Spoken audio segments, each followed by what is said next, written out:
বিসমিল্লাহির রহমানির রহিম।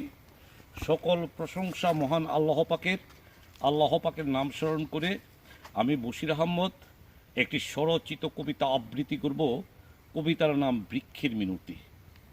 মানুষের প্রতি বৃক্ষের কাকুতি আর মিনতি, আমাদের করে দিও না করুণ পরিণতি, তাহলে তোমাদের হইবে ক্ষতি।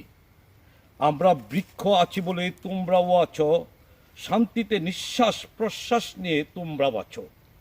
মানুষের প্রতি বৃক্ষের আকল নিবেদন, আমরা বৃক্ষ আমাদের করিও না নিধন, তাহলে তোমাদের হইবে অধপতন।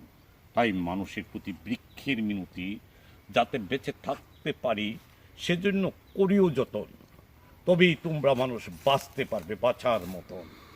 আমরা বৃক্ষ প্রচণ্ড রৌদ্রে তোমাদের দেই সুশীতল ছায়া, তাই মানুষের প্রতি বৃক্ষের মিনতি, আমাদের রক্ষা করো আরও করো মায়া।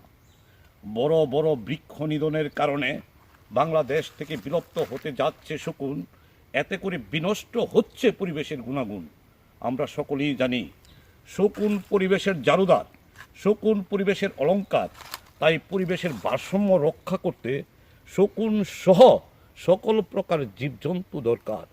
তাই জীবজন্তুরও মিনতি, তোমরা মানুষ বৃক্ষের করে দিও না করুণ পরিণতি। নিঃশ্বাস প্রশ্বাস নিয়ে বেঁচে থাকার জন্য আমরা বৃক্ষ বায়ুমণ্ডলে অক্সিজেন ছাড়ি। তাই মানুষের প্রতি বৃক্ষের মিনতি, আমাদের জীবন তোমরা মানুষ নিও না কারি। ক্রেস্কোগ্রাফ দিয়ে পরীক্ষা করে দেখো, আমাদেরও আছে প্রাণ, আমাদের রক্ষার ব্যাপারে চেষ্টা করিও আপ্রাণ।